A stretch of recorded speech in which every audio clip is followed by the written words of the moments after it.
मेरठ में लव जिहाद के मामले लगातार सामने आ रहे हैं। परतापुर के बाद अब लिसाड़ी गेट इलाके में भी नाम और पहचान छिपाकर लव जिहाद का एक मामला सामने आया है।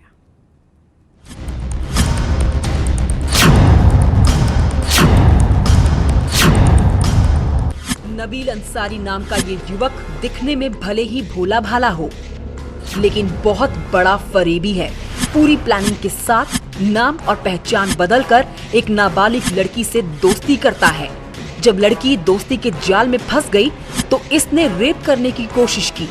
आरोप है कि लड़की की आपत्तिजनक फोटो खींचकर ब्लैकमेल कर रहा है। फिलहाल ये फरेबी सलाखों के पीछे पहुंच गया है। इन सारे तथ्यों की ये चीज़ें बताई गई हैं जिसका सत्यापन किया जा रहा है। तहरीर के आधार पर प्रथम दृष्टया जो चीज़ें सामने आई थी उसमें उसके आधार पर कार्रवाई की गई थी और बहुत सारी चीज़ें बाद में बताई गई हैं जिसका सत्यापन किया जा रहा है। सारी चीज़ों को देखते हुए जो भी विधि के परिप्रेक्ष्य में कार्रवाई होगी वो सारी कार्रवाई की जाएगी। इससे पहले परतापुर इलाके में लव जिहाद में डबल मर्डर का सनसनीखेज केस सामने आया था।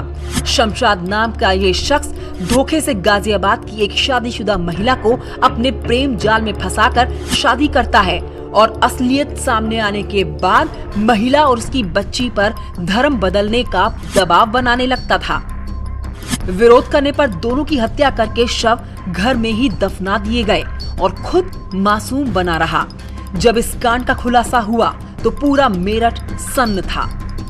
परतापुर के मसले में जिसका जिक्र आप कर रहे हैं उसमें अभियुक्त गिरफ्तार हो गया है और विधिक कार्रवाई करते हुए इसको न्यायालय में प्रस्तुत करके नियमानुसार कार्रवाई की गई है। दोनों वारदातों में भले ही आरोपी पकड़ लिए गए हों, लेकिन उनके मकसद और मानसिकता दोनों पर सवाल खड़े करने वाले हैं।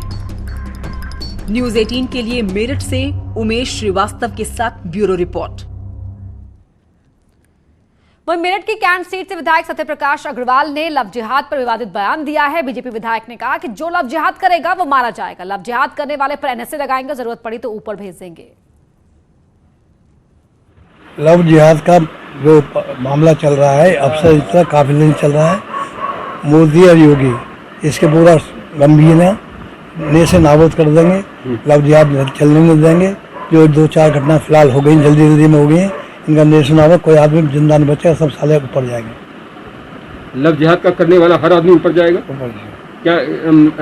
क्या लोगों पर इसको सुनिए, एक्शन लिया जाएगा। कोर्ट इसका एक्शन लेगी। कोर्ट से बढ़कर ना हमें ना कोई कोड़ा लगे, लेकिन जो उन्होंने कर्म किए हैं उन कर्म का जितना भी हम सख्ती से कर सकते हैं, जो हमारे पास साधन है उन सख्ती से निपटा जाएगा। उसके ऊपर भेजा जाएगा। ऊपर में जो लेगा एनएस में लगाई जाएगी, उनको गैंगस्टर में लगाई जाएगी। ऐसा किया जाएगा धीरे से लिख लेगा, अंदर सड़ जाएगा।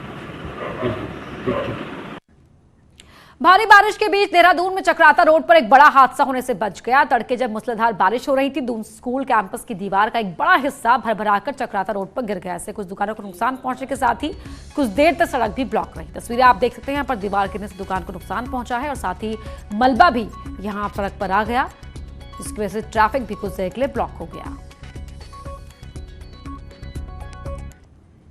उत्तरकाशी से खबर है, जहां गंगोत्री नेशनल हाईवे को आखिरकार खोल दिया गया है। हाईवे 3 से भटवाड़ी बाजार से आगे बंद था। सड़क पर लगातार गिर रहे मलबे के चलते एनएच को बंद किया गया था।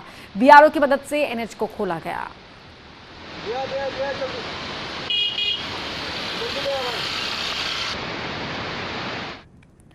टिहरी में भी बारिश ने तबाही मचाई हुई है। गंगी गांव में गदेरा उफान पर आ गया, जिससे आधा दर्जन से ज्यादा मकान और गौशाला क्षतिग्रस्त हो गए। वहीं 1 दर्जन से ज्यादा मवेशी मलबे में दब गए। आकाशीय बिजली गिरने से जौनपुर के बिच्छू गांव में एक व्यक्ति की मौत हो गई। लगातार हो रही बरसात से NH 94 बेमुंडा ताचला के पास मलबा और बोल्डर आने से बार बार बाधित हो रहा है। गंगी ग्राम है हमारे भिलन्ना ब्लॉक में।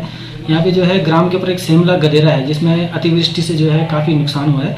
वहाँ से जो है नुकसान की वजह से जो है गंगी में 8 गाय और 7 गाय के बछड़े और 1 बकरी की जो है गौशाला के दबने से मृत्यु होने की सूचना प्राप्त हुई है। चमोली के पोखरी गोपेश्वर मोटर मार्ग पर कार के ऊपर पत्थर गिरने के चलते जहां एक व्यक्ति की मौत हो गई, तो वहीं 3 लोगों ने किसी तरह जान बचाकर भागने में वो कामयाब रहे। पुलिस के मुताबिक हादसा आज उस वक्त हुआ जब गोपेश्वर से पोखरी आ रहे थे। घटना की सूचना पाते ही मौके पर पहुंची पुलिस द्वारा, जहां शव को कार से बाहर निकाला गया।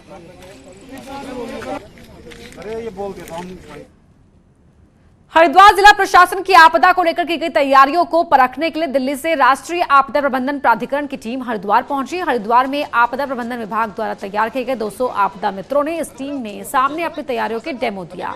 राष्ट्रीय आपदा प्रबंधन प्राधिकरण के ज्वाइंट सेक्रेटरी रमेश कुमार ने हरिद्वार में आपदा प्रबंधन विभाग द्वारा की गई तैयारियों की सराहना की और समय समय पर इस तरह के अभ्यास जारी रखने की सलाह दी। बिल्कुल सुधार वाला चीज़ ये कंटिन्यूस है, इसका सुधार वाला रिफ्रेशर ट्रेनिंग वगैरह कहते हैं ना, आपदा वाला है ना, तरीका चेंज होते रहते हैं और इनको एकदम फिट भी करना चाहिए मेंटली, फिजिकली और कुछ टेक्निकी तरीके से इनको फिट करना चाहिए। ये जो आपदा मित्र जनपद में जो किया गया है, ये पूरे जनपद में पूरे देश में जो है 25 जनपद को चूज किया गया है। टिहरी के बमन गांव में सिलेंडर लीक होने से आग लग गई, जिसमें